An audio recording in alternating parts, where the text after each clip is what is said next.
Hi, welcome back to my channel, Mrs. Shank. If you're new here, that's me. My name's May, and this is my first crafty update video of 2020.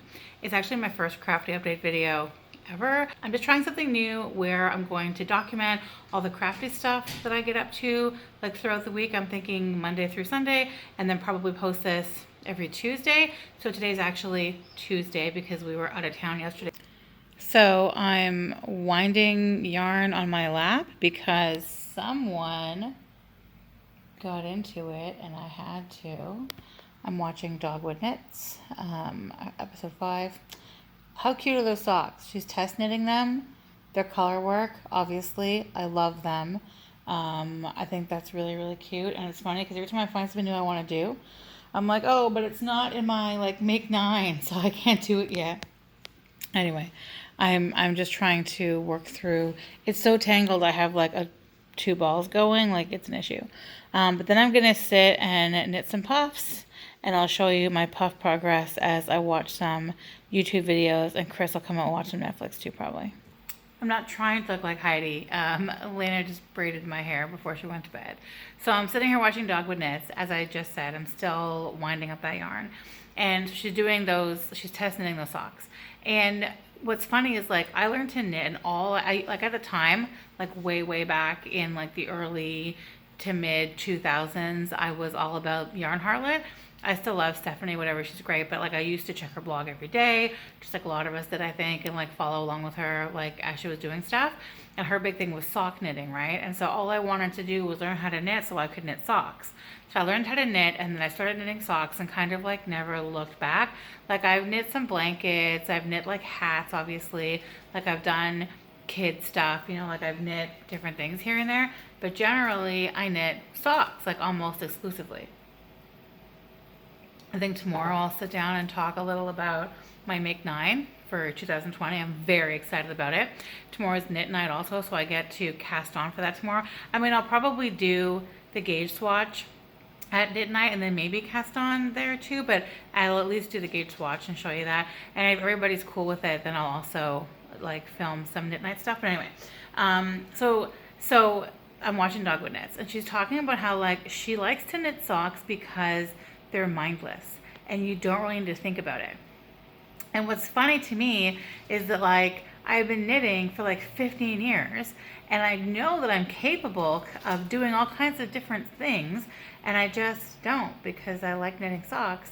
Anyway, so that just got me like, it reaffirmed why I want to do all kinds of other things for my Make 9. There's no socks at all on my Make 9, even though there's some cool sock patterns that I would really like to do this year. What I'm going to do is finish everything on my Make 9 list before I do anything else. So there's some, it's mostly knitting. There's one crochet project. There's a couple of sewing projects, one cross stitch project. And my beekeeper quilt is on that list. I've been literally making puffs for this thing since 2010. Like it's bananas. So I'm going to finish it this year for sure. Anyway, I just thought it was funny that like somebody was like, hey, knitting the only thing that I knit is mindless. And I'm like, am I offended? No, but it does reaffirm why I need to branch out and do things that aren't just socks.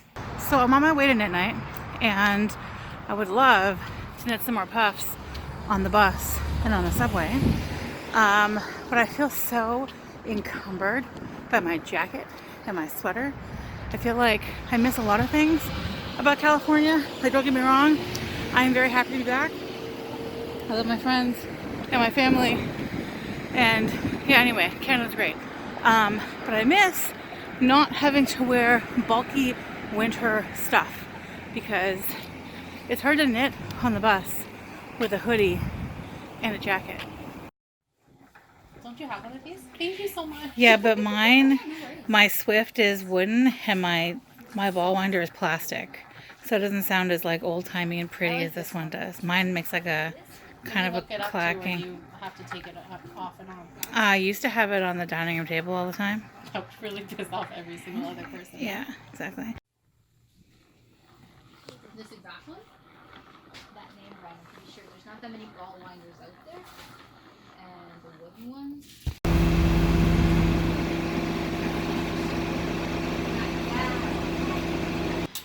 back home from knit night. I did 2 puffs. Well, a puff while I was there and then like a puff on the way home, which I will show you in just a minute. But this is my swatch, okay, my gauge swatch. So the instructions were 17 stitches across and 28 rows, should be 4 inches. And this is exactly that. So I've got 17 stitches and 28 rows, and it ended up being exactly the 4 inches that it was supposed to be, which means that the whole sweater should turn out exactly the size it says it is if I keep my same tension, which this was my natural tension, so I should be fine.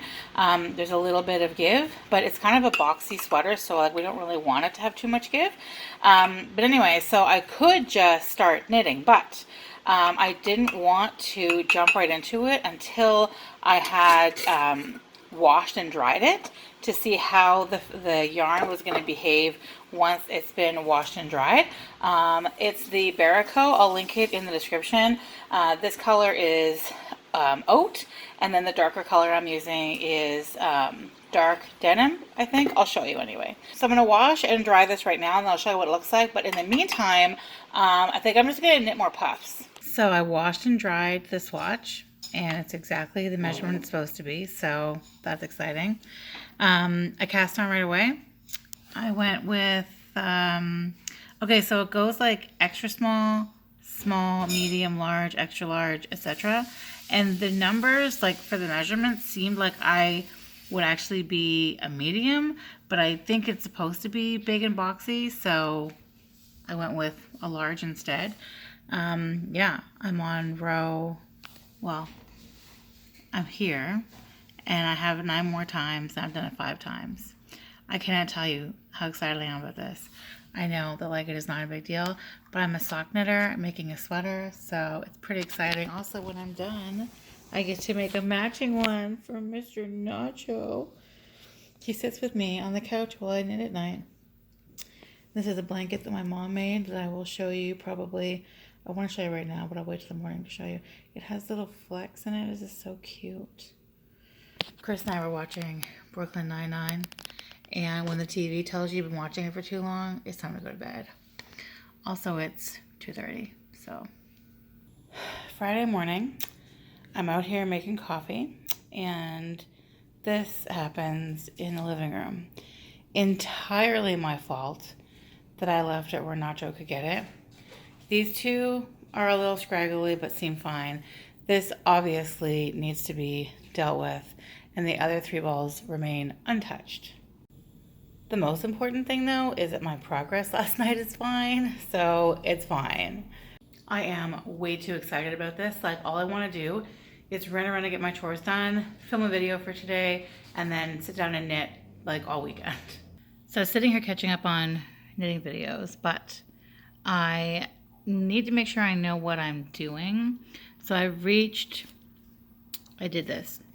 Now I'm at the short rows for back neck shaping, which I will link a really interesting video I just watched explaining why. It's because there's a slope at the back of your neck.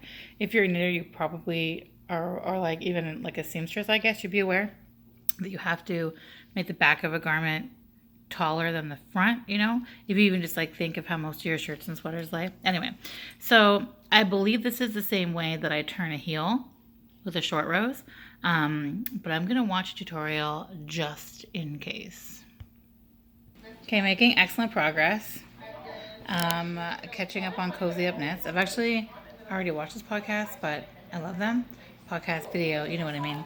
So, slight issue that I'm noticing. It says make one, okay? And so normally when I come across make one in a pattern, I just knit in the front and the back, and that's how I make one. This time I decided to actually follow like their instructions, and this is how they want you to increase, okay? So I did that, but I noticed that every time I did it, it gave me a little hole, which is kind of infuriating, actually. I do not want to rip back, so what I think I'm going to do is going forward, every time I'm told to make one, I'm just going to knit in the front and the back. I'm not going to do what that instruction is to do. And then I'm going to have to go in and like kind of like fix these in the back, which is fine. I'm very excited because in, where am I? Here. 3 more rounds and I get to switch to my second color, which is like very exciting for me.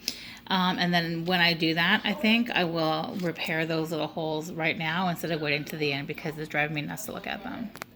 Richard got this is a kit from David's Tea to like decorate your own mug. Did it come with, it came with a pen? Yes. What kind of, it was like a marker? It's a paint pen. Paint pen. And then you bake it for 20 minutes at 400. Yeah. That's so fun. Sunday is a funny day to get mail, but I got a notification that something that the girls are waiting for school had arrived, and I went down to check, and there were all kinds of goodies in there, and one of them was this. So this is my last Harry Potter sock yarn of the month club from Forbidden Fiber for now. I'm pausing it because I literally have no socks planned for 2020, and so it seemed kind of silly to continue the subscription just to add to the stash. Oh, I love it. So as far as I understand, Forbidden Fiber chooses colorways, like already existing colorways for the Harry Potter sock yarn of the month club, and then kind of assigns Harry Potter-esque things to them. So this yarn is for Hogsmeade, but if you look at the tag, the yarn is already called Justice, which is fine. But yeah, that's how they work it. And I absolutely love the Forbidden Fiber sock yarn so much. I love this, and the sparkly one that I made Uncle Glenn for Christmas was from Forbidden Fiber. So the only reason I paused this subscription is because I literally have no plans to make socks this year, so it's a little silly to like continue amassing sock yarn. However, I will probably like start it up again, or actually I was thinking of looking for a Canadian company to start up with next year. So actually, speaking of Canadian yarn subscriptions, there's an indie dyer. The company is called Natural You. They're based here in Ontario. No, like I'm in Toronto, which is where I met them actually at a trunk show they did at Unit. But they're based in Muskoka, like slightly north of here. And they're available at Unit here in Toronto, online obviously. And then I know they have done like a trunk show up in Sudbury and a couple other places. Anyway, and I know I did a haul, and I'm trying to remember if it made its way into a vlog or not. All of their yarn is sustainable, ethically sourced. And it's all naturally dyed, sometimes botanically dyed. Like one of the ones that I bought was made with like rose petals and blueberries, like amazing. Anyway, they have a luxury subscription box. As far as I know, it is a 6-month box, and I don't know if they might redo it again and like do different colors. I'm not totally sure, but I know right now you can get a 6-month box, or you can buy like one box at a time going forward. This, like right now, January is their first box. I'm very, very tempted. It's $60, which I know is steep, but at the same time, like, because it's local, ethical, sustainable, botanical, like organic, done by these wonderful women, like in their homes, like it's worth it. But I'm just like trying not to buy yarn that I don't have a purpose for, especially because I have already mapped out my knitting this year, but I'm still very tempted. Anyway, that's one that I know of. I know there's more. There's a lot that I found when I went looking for, like on Etsy, when I went looking for Canadian Sock Yarn of the Month Club. There are tons. And then of course you can kind of make your own by just buying a different sock yarn from places every month. But I'm trying to pump the brakes on that this year because I already have my year mapped out. I'm just about to end this crafty video, but I wanted to show you what I got accomplished last night. So this is like my first, I cast on for this Thursday night, like late Thursday night, and it's Monday morning. And that's what I got done over the weekend. I struggled quite a bit, and I noticed that I talked about this already, but all of these make ones have made these little holes here and on this row, and then here on this row. And then going forward, every time I was told to do a make one, I did a knit in the front and back instead, and I don't have any of those holes. So I'm annoyed, like they're spaced evenly, so I might leave them because I don't know. Or I might like just go back and kind of fill them, you know what I mean? Like kind of stitch them up in the back. I'm not sure how I'm gonna do that, if I can fix it, but it is what it is. I'm not turning back now. Okay, I literally just started like ending this video when I realized I did not talk about my Make 9 at all. So if you're crafty and you're on Instagram, you're familiar. The Make 9 is like a different challenge every year where you kind of set out to make 9 different things and you make like a cute grid. I imagine it's a Make 9 because 9 things fit nicely in the grid. So I'm just gonna rapid fire kind of tell you about them, and then I'll pop pictures. I'll move over here and I'll pop pictures over here on the screen. So the first one, and they're not really in any particular order, and I'm trying to remember them off the top of my head.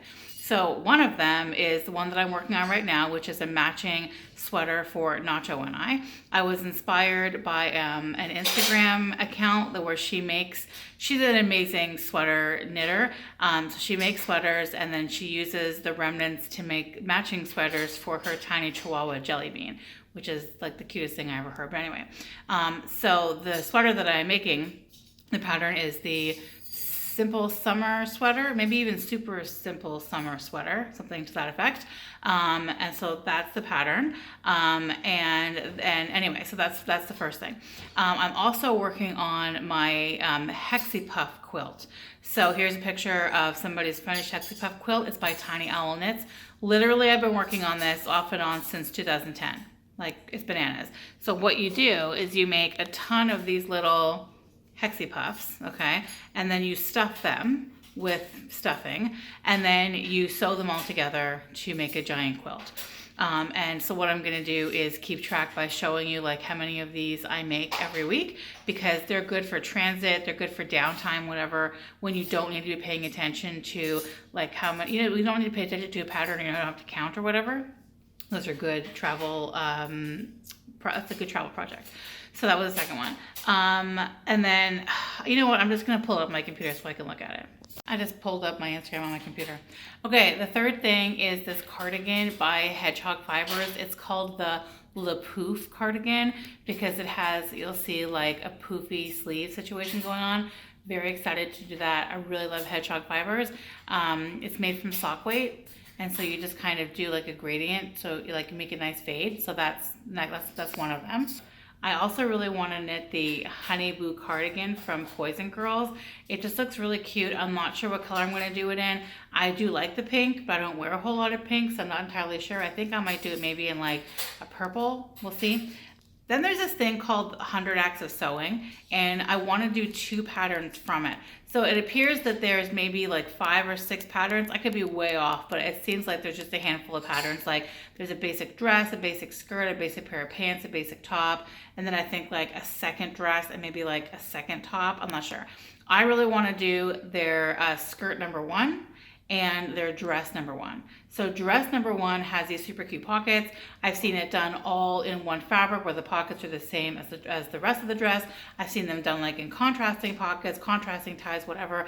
And then skirt number 1 is just like a really simple plain skirt, and you can do it. I mean, imagine the possibilities and all the different kinds of fabrics and stuff you could do that in. So those are 2 other projects I really want to do. And then there's the Paysan blouse from Fable Knitwear. I am madly in love with every single pattern that Fable Knitwear has put out. I'll link them down in the description. I'll link all of these accounts down in the description. Fable Knitwear has some really whimsical things and some really fun, like Harry Potter inspired things. But this sweater, I really, really, really want to make it.